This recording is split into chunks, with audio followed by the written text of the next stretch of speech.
Hello guys, welcome back, and in today's video we're finally talking about KAALAA BAUNAA. Now, first of all, she's coming in 4 days, more or less, and she's gonna be the first phase character, the first one appearing when the patch releases. She's gonna be on her banner with Kanjira and Tenant, and on the second phase there's gonna be Shamane. So, if you're planning on picking her up, now is the time to understand what she does.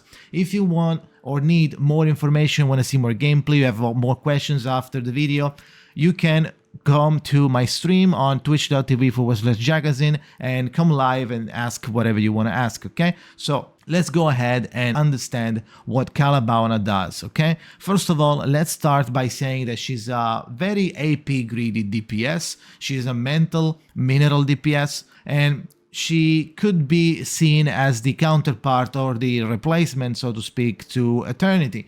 Now, you might say, why? It's mainly because Eternity is more focused on survivability, while Black Dwarf or KAALAA BAUNAA is more focused on just doing damage. She doesn't really provide anything else besides damage, not to the enemies nor to herself either, such as Moxie Generation. She doesn't have any, but she does have a lot of damage. Now, she's a peak greedy, but it comes with benefits. First of all, let's start and analyze her kit. Now, the kit might appear a little bit complicated and with a lot of text, but once you understand the general concept about it, and you will, it's gonna be easy to play the character and understand what she does, okay? So first of all, let's go ahead and check her skills. She has one single target and one mass attack skill. The single target skill is called Enchanted Strike, and it's a one target attack. It deals 180, 270 or 450 mental damage.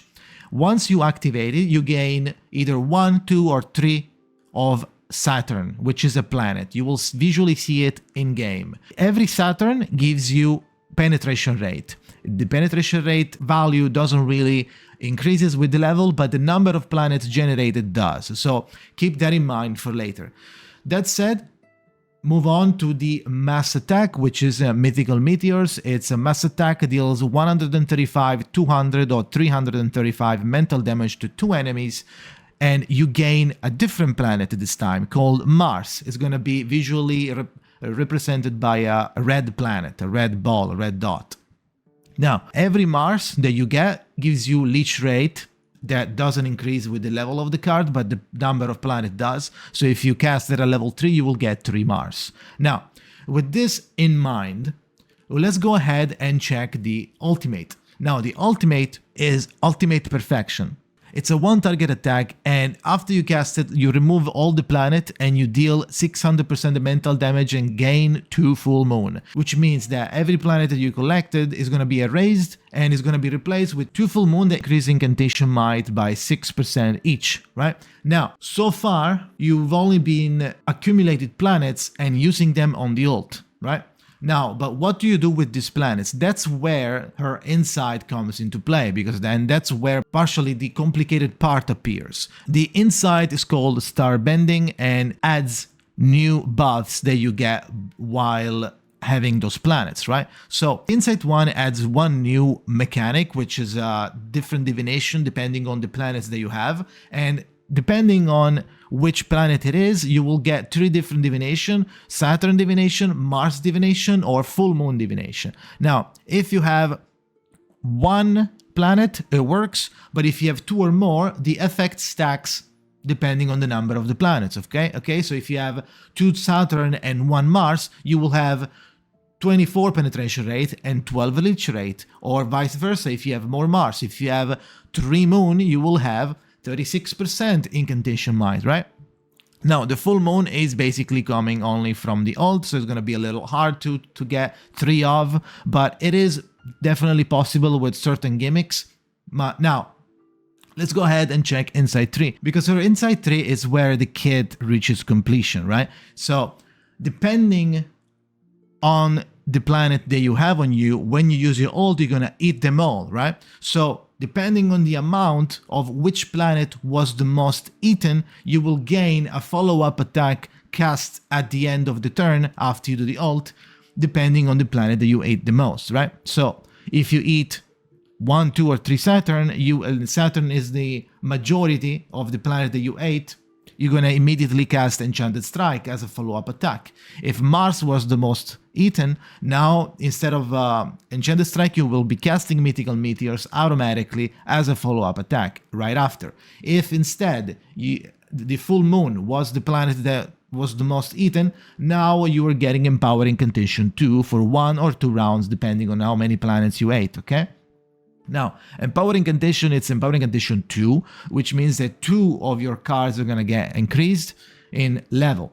Now, this kit might sound complicated at first, but it's not that complicated once you see it visually. Now, first of all, there is a question sprouting from the inside tree, which is, now how can I ensure that I get the planets that I want? Now, it's easy to understand that it's important to understand how to properly line up and how the planets cycle through, okay? Now, there's going to be two different scenarios depending if you have P1 or P0, which means that we are now checking briefly, the portrait list. Now, the only portrait that it's important to understand and to check or to maybe get, depending if you're free to play or not, or if you're lucky or not, right, is P1, fortunately, because P1 basically increases the planet cap that you have from 3 to 4. So now you not only you get 1 extra planet, but now you can easily stack multiple buffs and have a better understanding and a better flow on your gameplay when you're actually casting cards and aligning planets, right? Because you have 4 instead of 3, so it's easier to generate more planet and do higher and better divinations, okay? Now, but besides P1, there's nothing else going on besides the usual more planets, more damage, more higher percentages on the card, right? So the only portrait that is important is P1. Now, let's go ahead and check exactly how these planets cycle around KAALAA BAUNAA, so that way you have a better understanding on where they go and where they appear and how they replace each other. That way you can determine better which one you want it to be the most common on her gameplay, okay? So, first of all, as you can see, this is a full planet, because the max is 3 if you have P0. It's a P0 KAALAA BAUNAA, and the planets appear in this way: 1, 2, and 3. Now, this is the order. So if you get a new one, let's say you get a red one, this red one will go here, and a new red one will appear here, right? So you will have 2 red planets at this point. They move in a clockwise order. Let's assume this is a circle. They move in a clockwise order, okay? Now, if you have P1 KAALAA BAUNAA, now it's going to be a little more of a zigzag, but it still go from bottom to top, right? So it will be, the line would be like this, Z, and then it goes up, okay? So you will have 4 planets and 1 more planet here. So the planets would be still the same order. So 1, 2, 3, 4. This is going to be the order of the planets. So whenever you cast a card, keep in mind the order where they appear so you can calculate exactly how many planets you will end up with. Remember that the number of the planets also, it's determined by the level of the card that you're playing. So if you only want 1 planet and you have like a full moon at the top that is about to go away, let's say you have 2 full moon, but you want to still keep 1 and get 1 more Saturn, let's say. You don't want to cast a level 2 card, but you want to cast a level 1 card instead, because a level 2 card is going to give you 2 Saturn, okay? So keep that in mind. There is a little bit of micromanaging when it comes to KAALAA BAUNAA kit. But once you understand, it's going to be really important to actually play her well. Now, let's go ahead and move on and touch a little bit on the Psychubes. Now, first of all, we have to understand that KAALAA BAUNAA, it's a little bit of a hybrid. Yes, you have a lot of emphasis on her attacks and her incantation, but you don't really want to always do incantation only. You really want to rush the ult every time, because the ult eats the planet, gives you the I3 trigger, gives you the full moon. It's the only way to get full moon, right? So you kind of want to rush the ult, even though it might seem like she does more damage on her Insight 3. and incantation as well, right? So first of all, I would say some of the best Psychubes would be Luxurious Leisure, maybe Hopscotch if you manage to kill a lot, or otherwise the classic BMW. There is some discussion going on about the Character of a Heart, which is the upcoming free Psychube that you get on phase 2, I believe, and it's intended for Shamane, but you could maybe squeeze it a little bit on KAALAA BAUNAA as well. But personally, I think that triggering the amplification effect is going to be really hard with KAALAA BAUNAA, because you don't really have many ways of getting a lot of Moxie besides just using your cards, which means that you most likely gonna miss the secondary effect of the amplification, which is if the carrier gains at least 4 Moxie in the round, this effect also increases the ult might by 12%, right? From 8 to 12 at 1 amplification, 0 amplification. So you need to at least get 3 Moxie generated in 1 round, which is a little bit problematic and really hard to do unless you have exactly the card that you need, that you can fuse them. Now you can get 4, but you need 3 cards, basically, and the 100% amount of AP. So personally, you also get a little bit of critical rate. The attack and the HP are fine. The HP is kind of high. The damage and the reality and mental defense is pretty good. The attack is above average, but that said, I'm still think that maybe, in my opinion, Luxurious Leisure it's way better. Okay, now moving on to her resonance. Now her resonance is pretty straightforward, like the other characters, depending on who are your teammates, if you have a 230 or not, or if you want to go crit or not. It's either attack or crit, right?